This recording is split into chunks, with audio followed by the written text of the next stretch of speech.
let's take a moment to review the Pythagorean theorem. So in a right triangle, we have three sides, and we are normally used to hearing our Pythagorean theorem is a squared plus b squared equals c squared. But each of these parts is a specific spot on the triangle, okay? So on the side with the sum, these both have to represent the legs of a triangle, and the legs are connected to the right angle. So in this picture, I have two legs here, A and B, and they are the right angle sides, okay? The most important part is that C has to be the hypotenuse. So in our picture, C is our hypotenuse. You'll often see me shorten that to HYP, stands for hypotenuse, okay? If you follow the structure of the legs are on one side and the hypotenuse is on the other, you cannot fail at setting up your Pythagorean theorem, right? Now, one of the challenges of Pythagorean theorem that we're going to face in geometry is that we are not given a picture, we are given things in words. So when we are given things in words, I always recommend creating a picture to go along with it. And let's look at practice number 1 here. One of the legs of a right triangle measures 6 centimeters and its hypotenuse measures 9 centimeters. Find the measure of the other leg, okay? So we've got 6 centimeters is a leg, 9 centimeters is a hypotenuse. So in order to set up this picture, we're going to start with a right triangle. Make sure you label that angle that's right. And then one of our legs is 6. Our hypotenuse is 9. And what we don't know is the measure of the other leg. So we're going to call that our x. Our Pythagorean theorem here says that 6 and x need to be on the same side as the sum. So 6 squared plus x squared equals the hypotenuse, which is 9 squared. All right. Now, in order to solve for x in this situation, the first thing I'm going to do is do 6 squared and 9 squared, so that's 36 and 81. And our ultimate goal is to get x by itself, but our first goal is that we have to get the x squared by itself. And so we do that by subtracting that 36. All right, 81 minus 36 equals 45 here. Okay, now, just like adding and subtracting undo each other and multiplying and dividing undo each other, when we have something that is squared, we get rid of it by taking the square root on the other side.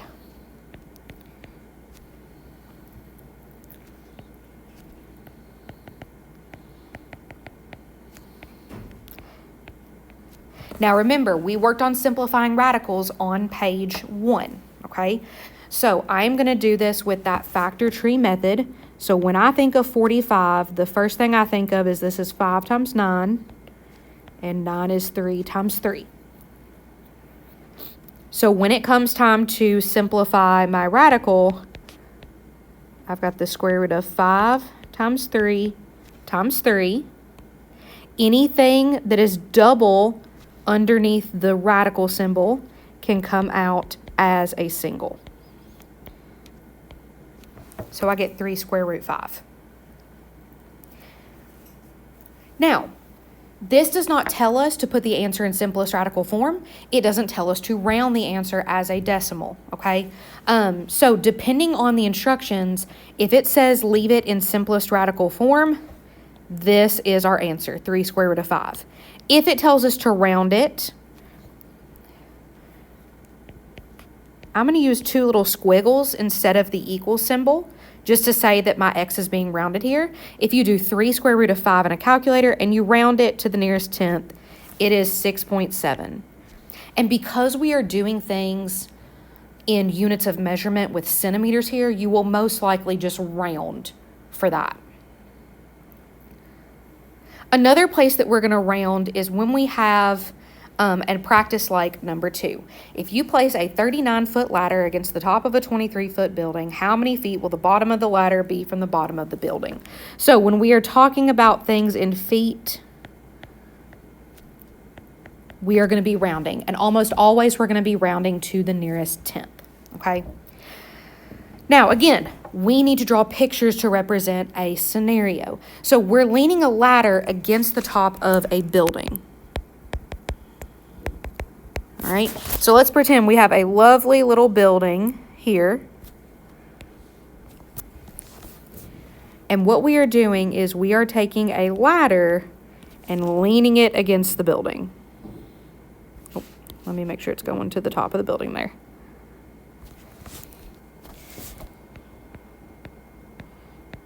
All right. Now, what we want to do is we want to be sure that we're putting our numbers in the right spot. So the ladder is 39 feet. So that's going to go there. Our building is 23 feet. That's going to be vertical. And then down here along the bottom is where we have our ground. So that makes our right angle. And it says, how many feet will the bottom of the ladder be from the bottom of the building? So we are looking at the bottom of both things, and we are looking at that distance of x. So in this case, x is representing a leg. So when we set up our Pythagorean theorem, one of our legs, we don't know it, it's x. The other leg is 23, and that ladder that's 39 feet represents our hypotenuse. All right, now I'm going to take a little shortcut here. I'm not going to work out all of the squaring and moving things around, but if you do 23 squared and you have the 39 squared, and then you move a number so that x squared is by itself, that's going to give us 992. So that's something that you can definitely do on a calculator, and you don't necessarily have to write both of those steps down. So that means that x, to get rid of that squared, we need to take the square root of 992, okay? Now, in this case, we don't need to simplify a square root because we are doing a distance. So I'm going to go right to my calculator and do 31.5 feet. So I'm going to round it to the nearest tenth. So we would say that the ladder is about 31.5 feet away from the bottom of the house. Now this last one is going to be the hardest problem on the page. It is going to be a challenge because we are going to do Pythagorean theorem, but we're also going to use another formula. So the area of a rectangle is 110 centimeters squared. Its length measures 11 centimeters. Find the length of its diagonal. Okay, so before we want to do anything with numbers, we need to picture this. So we have some sort of rectangle, and then in its rectangle, we have length and we have width. And let's fill in a couple things that we know. So it says that its length is 11 centimeters. So its length is 11 centimeters. We don't know, or we're not told what its width is, but we want to find the length of its diagonal. So I'm going to draw a diagonal line here. And this diagonal, we're going to make it x because that's our goal of what to find. All right. So some things we need to remember about a rectangle. It has right angles on all the sides. The length is on the top and the bottom, so I could put the 11 down here as well. And then the width is on the sides. All right. Now, the only thing that we have not used yet is that the area is 110 centimeters squared. All right, so let's think about the area of a rectangle. The area of a rectangle is its length times its width. I know that the area is 110. I'm just going to leave off the units for now. I know that its length is 11, but I don't know what its width is, okay? So here's the nice part about having this area formula. The only thing that we don't know is width. We know it's being multiplied by 11. So to get rid of that 11, I can divide by 11 and see that the width is 10. And if the length is in centimeters, the width is also in centimeters. All right, so now look what we have. We don't know what the diagonal is, but the shape that we've created is a right triangle. In this right triangle, x is the hypotenuse. So we know that the two legs 10 and 11, if we square them and add them together, they're going to equal that x squared. So again, I'm going to go to a calculator. 10 squared plus 11 squared, 221. So if x squared is 221, I know that x is the square root of 221. And again, because we are doing a distance here, we're not going to leave things in simplest radical form. We are going to round them. So when I go to my calculator, if I type in square root of 221, I'm going to get about 14.9 for x. And we're going to remind ourselves that that unit is in centimeters.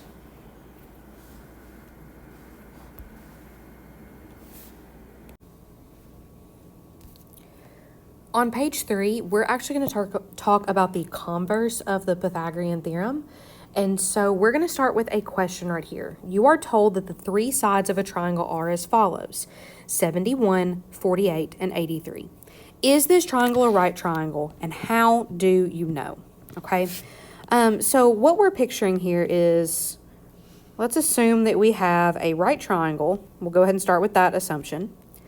When we look at a right triangle, the hypotenuse is always the longest side.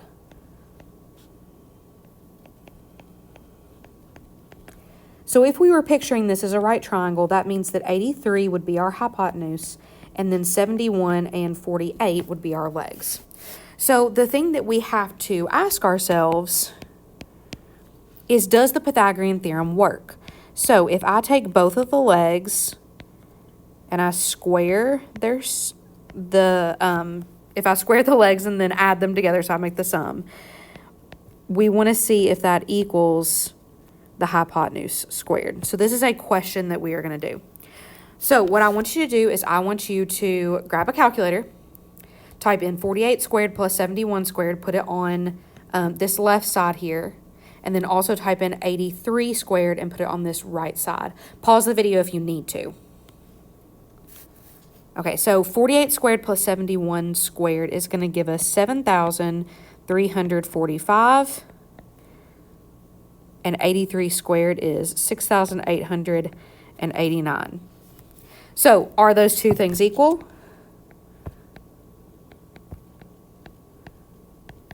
They are not equal. So, when they are not equal, this is not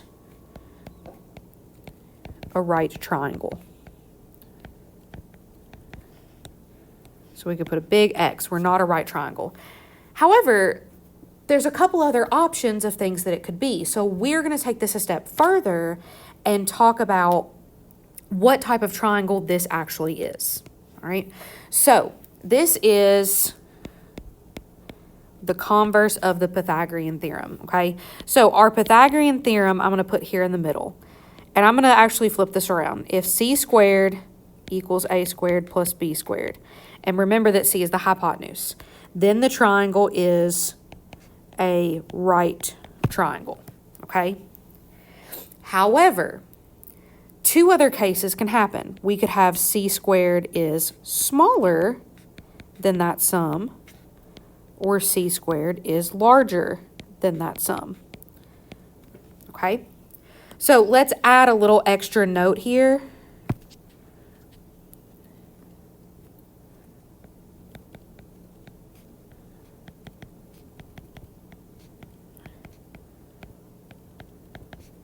Side C is the biggest side, okay?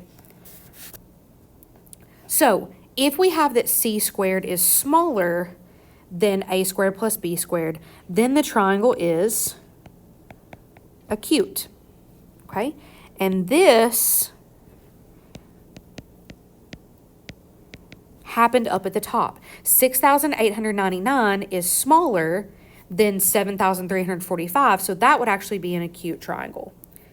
So then our other option is that if it's not an acute triangle, it's not a right triangle, it is an obtuse triangle. So that is when the c squared is larger than the a squared plus b squared. So I'm going to give you guys a challenge to do here at the bottom. So instead of me giving you just some examples and asking you to do this over and over again, you all are actually going to come up with your own side lengths that satisfy these three requirements. So what I want you to do is I want you to find three numbers where Pythagorean theorem works for a right triangle.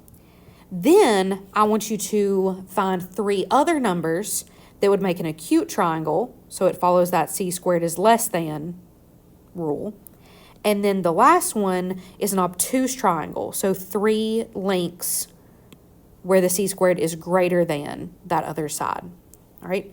When you think you have those three, I want you to either show your work here on the paper to show that it fits the rule, or if you'd like an extra challenge, you can trade papers with another person and check their work to see if they actually came up with the right side lengths.